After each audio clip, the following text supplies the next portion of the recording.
Hello guys, मेरा नाम है डॉक्टर एम ए हैदर। आज हम बात करेंगे पाइल्स के ऊपर। आजकल बहुत सारे लोगों को पाइल्स की शिकायत है, जिसको आम भाषा में बवासीर बोलते हैं। ये पाइल्स दो तरह का होता है, एक ब्लीडिंग और एक नॉन ब्लीडिंग, यानी कि खूनी और बादी। ब्लीडिंग में क्या होता है कि लैट्रिन जब स्टूल पास करने बैठते हैं तो उसके साथ जो है ब्लीडिंग आता है, और बादी यानी कि नॉन ब्लीडिंग पाइल्स जिसमें ब्लड नहीं आता है। अब पाइल्स होता कैसे है, इसके बारे में हम जानते हैं। पाइल्स होने का सबसे पहला कारण है कॉन्स्टिपेशन, यानी कब्ज की शिकायत रहना। अगर जिसको हमेशा कब्ज की शिकायत बनी रहती है और उसका स्टूल बहुत टाइट होता है, यानी लैट्रिन बहुत सख्त होती है, तो फिर उसको पाइल्स की शिकायत हो जाएगी। शिकायत होने के चांसेस बहुत ज़्यादा हैं।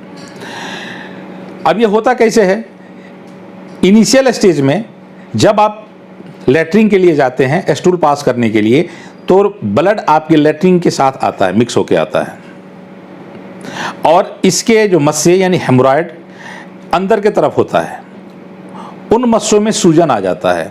सूजन आ जाने की वजह से आपके लैट्रिन का रास्ता जो है छोटा हो जाता है, जिसकी वजह से आपको लैट्रिन यानी कि स्टूल पास आउट करने में भी आपको परेशानी होगी और आपको पेन भी बहुत ज़्यादा होगा।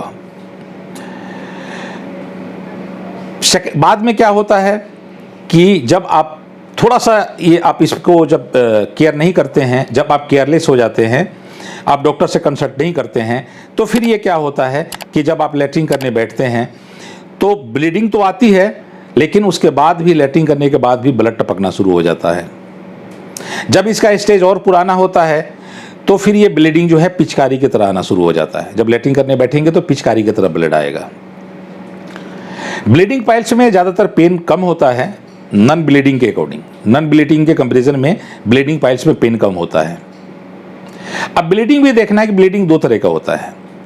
अगर आप लैट्रिन करने बैठ रहे हैं और लैट्रिन करने से पहले अगर ब्लड आ रहा है, अगर ब्लड ब्लैक कलर का हो तो समझ जाना कि आपके इंटेस्टाइन में कोई इंटरनल प्रॉब्लम है, या कोई इस तरह का उन्स है या जख्म है जहाँ पे ब्लड का रिसाव हो रहा है और एक जगह आकर जमा हो जा रहा है। जब आप स्टूल पास करने बैठते हैं तो ब्लड आ रहा है, ये ज़्यादा खतरनाक है। दूसरा होता है कि आपका ब्लड बिल्कुल फ्रेश आएगा। अगर ब्लड बिल्कुल फ्रेश है तो फिर आपको डरने की ज़्यादा ज़रूरत नहीं है, इसका इलाज बड़ी आसानी से हो सकता है। आप समझ गए होंगे। दूसरी चीज़ मस्सों के बारे में बात कर देते हैं। किसी के मस्से बाहर होते हैं, किसी के मस्से ज़्यादातर मस्से अंदर होते हैं। स्टार्टिंग में ये मस्से अंदर होंगे, जब लैट्रिन करने बैठेंगे तो लैट्रिन के साथ मस्से बाहर आते हैं। जब आप लैट्रिन कर लेंगे तो फिर मस्से अपने आप अंदर चले जाते हैं।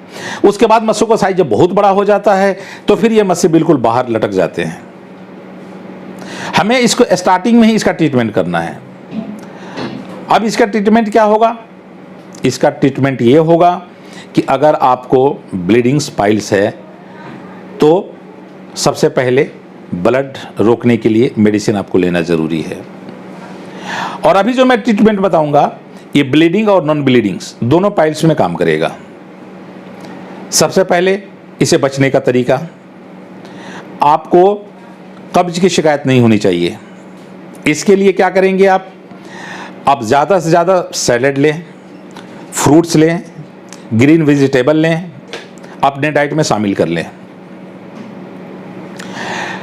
ऑयली चीज़ों को बिल्कुल अवॉइड कर दें, जंक फूड को बिल्कुल ना हाथ लगाएं, स्पाइस का इस्तेमाल बंद कर दें, जैसे तेल मसाला, खासकर लाल मिर्च पाउडर, इसका इस्तेमाल बिल्कुल बंद कर दें आप। अब इसमें क्या होगा, अगर आपको कॉन्स्टिपेशन रहता है, गैस की शिकायत रहती है, तो आप इसके लिए गैस की मेडिसिन ले सकते हैं। आप जो है कोई से भी आप डॉक्टर आपको रिकमेंड कर देगा कि पेंटोप्राजोल, रेबीप्राजोल, ऐसे बहुत सारी मेडिसिन आती हैं जो आपको गैस आप ना बने उसके लिए आपको एक मेडिसिन लेनी होती है। अब हम इसके ट्रीटमेंट के बारे में बात करते हैं कि जैसे मैंने आपको बताया था कि वीडियो बड़ी लंबी हो जाएगी, इसलिए मैं आपको जल्दी जल्दी बता दे रहा हूँ। अगर आपको पाइल्स है और आपको लैट्रिन करने के बाद आपको बहुत ज़्यादा पेन होता है और जलन बहुत ज़्यादा महसूस हो रही है लैट्रिन के रास्ते में, तो समझ लीजिए कि पाइल्स की शिकायत हो रही है आपको। ये इनिशियल स्टेज है। फिर आपको क्या करना है, उसी वक्त डॉक्टर से कंसल्ट करके आपको इसका ट्रीटमेंट स्टार्ट कर देना है। इसका कुछ मैं ट्रीटमेंट बता देता हूं, आप चाहें तो घर पे भी कर सकते हैं। खाने में जैसे मैंने आपको बता दिया, आप अपने रूटीन को सुधार लीजिए, आप थोड़ा सा डेली जॉगिंग कीजिए। मेडिसिन आता है पाइलिफ टैबलेट, 2 टैबलेट सुबह नाश्ते के बाद, 2 टैबलेट रात में खाने के बाद लेना है।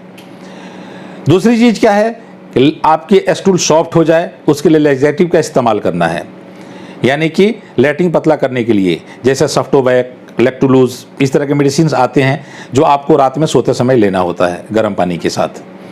लैट्रिन आपका सॉफ्ट रहेगा तो आपकी मस्सों पे ज़्यादा जोर नहीं पड़ेगा, ज़्यादा जोर नहीं पड़ेगा तो फिर जो है ब्लीडिंग नहीं होगी। दूसरी चीज़ एक आती है अभ्यारिष्ट सिरप। आप अभ्यारिष्ट सिरप ले लें 20 से 25 ml सुबह नाश्ते के बाद इक्वल पानी मिक्स करके, रात में सोते वक्त 2 टाइम आपको लेना है, 20 से 25 ml। लेकिन आपको मैं ये कहना चाहूँगा कि आप कोई भी ट्रीटमेंट आप डॉक्टर के सलाह से लें, डॉक्टर के गाइडेंस में लें, क्योंकि डॉक्टर आपके बॉडी वेट और हाइट, एज, ये सब मेजरमेंट करता है, उसके अकॉर्डिंग आपको उसका डोज बताता है कि कितना डोज लेना है। तो आप जो भी मेडिसिन लें डॉक्टर की सलाह से लें।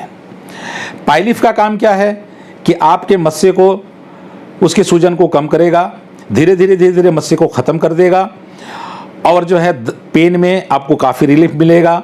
जलन आपको हो रही है तो जलन कम कर देगा, धीरे धीरे वो बिल्कुल ठीक हो जाएगा। आपको YouTube पे बहुत सारे ऐसे वीडियो मिल जाएंगे जिसमें चमत्कार बताया जाता है कि 1 चम्मच आप ये दवा ले लें, आप अगला दिन ठीक हो जाएंगे, 1 गिलास पानी में आप ये चीज़ ले लें, आप ठीक हो जाएंगे।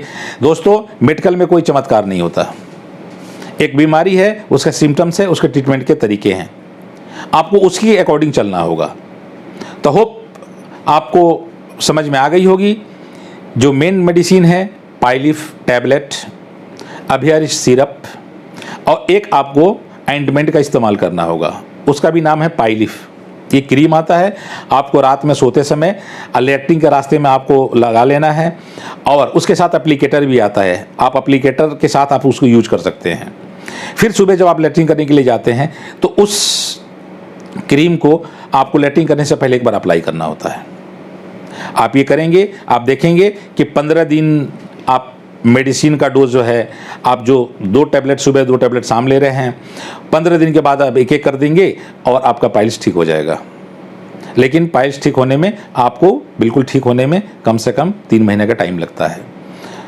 तो होप आपको वीडियो पसंद आया होगा। अगर पसंद आया तो वीडियो को लाइक कीजिए, कमेंट कीजिए, अपने दोस्तों के साथ शेयर कर दीजिए और चैनल को सब्सक्राइब कर दीजिए ताकि जब भी हम कोई वीडियो बनाएं सबसे पहले उसका नोटिफिकेशन आप तक पहुंच जाए। Thank you.